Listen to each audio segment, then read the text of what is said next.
안녕하세요. 정치를 품격 있게 풀어드리는 정치클래스TV의 심상만입니다. 오늘은 3일 전에 올린 한국은 어떻게 문화 거물이 됐나라는 제목의 뉴욕타임즈 기사의 요약과 이 기사에 달린 미국인 반응을 살펴보겠습니다. 3일 전 정치클래스TV는 뉴욕타임즈 한류 특집 기사를 번역해서 방송해 드렸습니다. 그 영상을 보지 않으신 분들을 위해서 간략하게 요약하자면, 미 일간지 뉴욕타임즈가 3일 한국 문화가 세계적으로 성장한 데 대해 분석 기사를 온라인 홈페이지의 상단에 실었습니다. BTS부터 오징어 게임까지 한국은 어떻게 문학의 거물이 됐나라는 제목의 기사를 게재했습니다. 뉴욕타임즈는 한국에 대해 수십 년 동안 현대 LG의 자동차나 휴대전화로 세계 시장에서 정의됐지만 TV 프로그램이나 음악은 한국 내 소비에 국한되어 왔다며, 그러나 블랙핑크와 같은 K-POP 스타나 드라마, 오징어 게임, 영화 기생충 등이 삼성 스마트폰처럼 세계 어디에나 존재하게 됐다고 했습니다.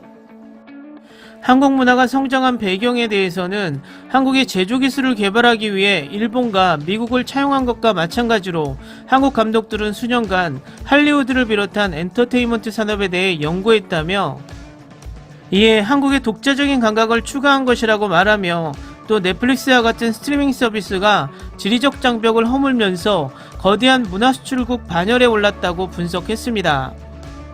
오늘은 이 뉴욕타임즈 기사에 달린 미국인 반응을 살펴보겠습니다. 내 아내는 한국 TV 프로그램의 열렬한 팬이 됐어. 그래서 그녀는 한국어를 배우고 있어. 진실은 한국이 할리우드에서 나오는 것보다 훨씬 더 나은 콘텐츠를 생산하고 있다는 거야.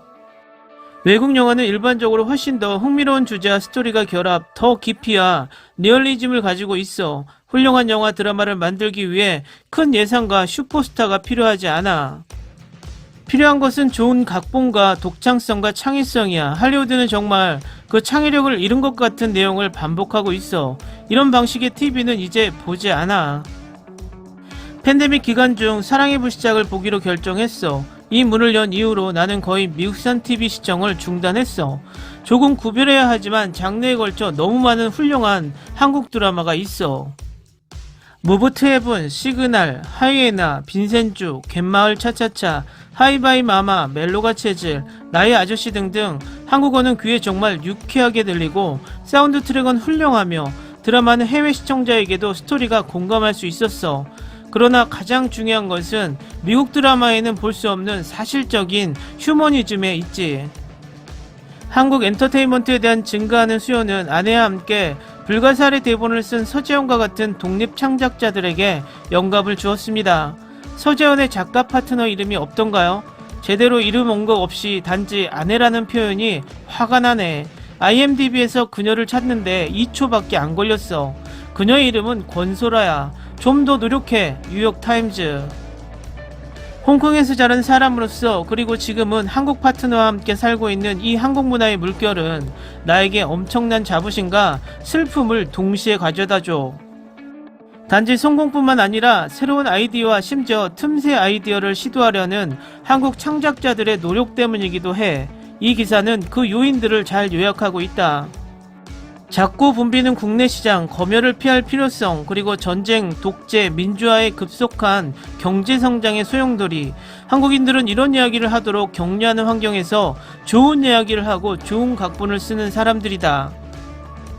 독창적인 것을 시도하려는 이러한 의지는 동아시아의 이 공간을 차지했던 홍콩과 일본의 팝음악, 영화, 드라마와 비교해보면 더욱 주목할 만하다. 둘 다 과거의 영광에 매달려 있는 듯해. 이들은 30세는 고사하고 40세 이하의 진정한 홍콩이나 일본 가수, 배우, 감독을 메가스타를 만들기 위해 애쓸지도 모른다. 일본은 또한 자국의 창작자들을 새로운 아이디어에 대한 만화, 오타쿠 문화에 지나치게 의존하여 가둬놓는 반면, 홍콩 창작자들은 자국의 정치적 공경에 의해 침묵을 강요하거나 침묵을 지키려고 한다. 그것은 단지 슬픈 상황일 뿐이다. 솔직히 말하면 내가 본 대부분의 한국 영화 드라마는 서민들이 직면하고 있는 문제들을 과장되게 다루지 않는다는 거야. 대부분의 사람들이 한국 역사를 배우지 않겠지만 나는 이 드라마들이 우리에게 많은 한국인들의 일상과 투쟁을 엿볼 수 있게 해주고 그들의 접근성은 보편적인 주제를 가진 이야기를 들려주는데 필수적이라고 생각해. 운 좋게도 한국을 약 4-5번 정도 방문했었어. 훌륭한 사람들, 아름다운 나라, 코리안 BBQ는 뛰어난 경험이었고 매 이닝 중에 치어리더들과 함께한 야구 경기는 나의 눈을 번쩍 뜨게 했고 등불 축제는 그야말로 놀라웠어. 그들이 인기 있는 TV 프로그램을 가지고 있다는 것은 조금도 놀랍지 않아. 그들은 사람들을 어떻게 즐겁게 하는지 알아. 나는 그곳에 가는 것을 사랑해. 한국 콘텐츠가 유행하기 전부터 내가 모든 사람들에게 얘기해 왔었어. 부산행은 내가 본 영화 중 최고의 좀비 영화야. 모두 꼭 봐야 돼. 감기도 좋았고 아가씨와 곡성도 마찬가지로 좋았어. 내가 가장 흥미롭게 여기는 것은 어떻게 한류가 14억 인구 대 5천만 인구에도 불구하고 중국의 많은 시도들을 완전히 압도했는가 하는 것이야. 2005년 가나를 여행했는데 이라크 관광객들이 한국 드라마를 시청하고 있는 것을 보고 놀랐어. 한국인들의 소프트 파워를 축하해. 중국계 미국인 3세로서 모든 종류의 매력있는 역할로 아시아인 얼굴들을 보는 것은 매우 신선하고 멋졌어. 미국인들은 그 아시아인의 역할에 대해 매우 보수적인 태도를 보여왔기 때문에 이제는 우리 해안 너머에 놀라운 세계가 존재한다는 것을 인식해야 할 때인 것 같아.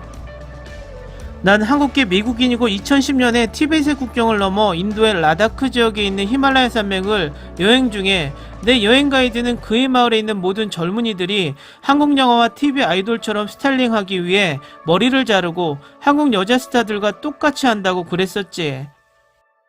그는 특히 내가 한국인이기 때문에 나에게 관심이 많았던 것 같았어. K-팝과 한국 드라마들이 세계의 외딴 지역에서 얼마나 많은 영향력을 가지고 있었는지 흥미로웠지.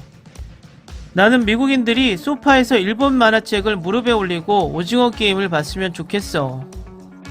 오프닝 장면에서 원하지 않는 이미지가 머릿속에 떠올라 오징어 게임을 보지 않았어. 하지만 나는 기생충을 보았어. 정말 대단한 영화가 될 거라고 기대했지만 끝맺음이 폭력적이어서 실망했지. 내 생각엔 그들은 놀라운 한국 드라마처럼 보여지지 않았어. 그들은 누구도 상상할 수 없는 것처럼 로맨스를 해. 성적인 것은 아니지만 기다리고 아프고 진짜 로맨스를. BTS는 그룹으로서 그리고 개인적으로 놀라울 정도로 재능이 있어. 문화적인 마인드를 열어줬지. 나는 한국의 문화와 역사에 대해 배우고 있고 그것들이 가장 매력적이라고 생각해. 난 완전히 빠졌어. 내 말에 동의하지 않아도 괜찮아. 넷플릭스가 없었다면 오징어 게임 시리즈는 오늘날 세계적으로 히트를 치지 못했을 거야. 또한 내가 본 오징어 게임 리뷰들 중 2016년에 촬영을 시작한 또 다른 넷플릭스 시리즈인 3%와 유사성을 지적한 사람이 있었어. 오징어 게임은 3%의 짝퉁이 아니야. 그것은 단지 몇 가지 유사점과 공통적인 주제를 가지고 있을 뿐이야. 이 기사는 내게 매우 구식같이 들려.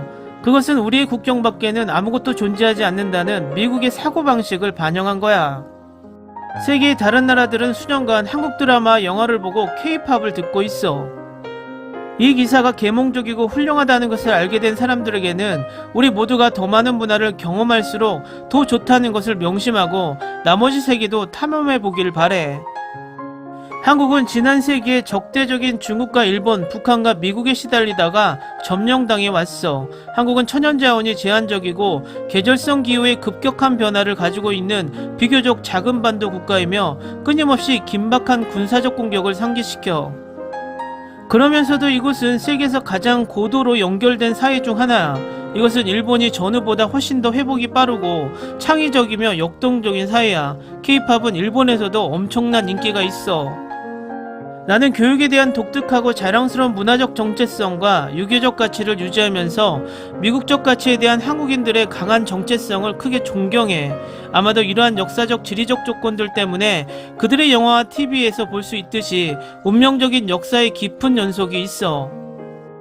우연히 아마존에서 꽃보다 남자를 봤어. 몇 개의 에피소드를 본 후에 K-드라마에 푹 빠졌어. 그 이후로 많은 한국 드라마를 챙겨봤어. 몇몇은 대단하기도 하고 지루한 것도 많아. 한국 드라마를 보고 있는 것처럼 너희들의 마음을 놀라게 할 수 있는 문화적 차이점들이 너무 많이 있는 다른 세상을 보는 것과 같아.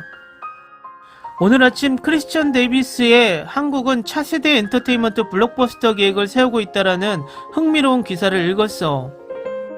5월에 한국 정부는 200개가 넘는 기업과 기관들로 구성된 메타버스 연합을 출범시켰다고 해 한국은 국가의 다음 디지털 전환을 위해 2022년 예산에서 거의 80억 달러를 배정했고, 낙관적으로는 한국이 1990년대 후반의 트릭을 되풀이해서 다른 나라보다 더 빨리 그리고 더 열정적으로 차세대 기술을 채택함으로써 다시 한번 진군할 수 있을 거야.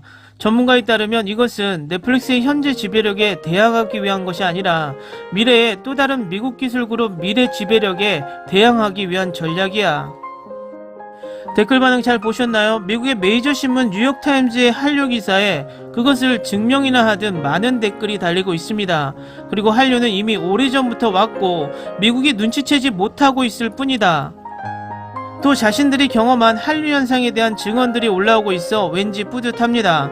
우리가 인정하지 않아도 밖에서 한류의 힘을 이야기하고 있으니 이제 한류는 진정 세계의 주류가 아닌가 생각해 봅니다. 오늘은 여기까지 하겠습니다. 오늘도 생활 속 거리두기 꼭 실천합시다. 당신의 구독과 좋아요는 저에게 큰 힘이 됩니다. 항상 시청해 주셔서 고맙습니다.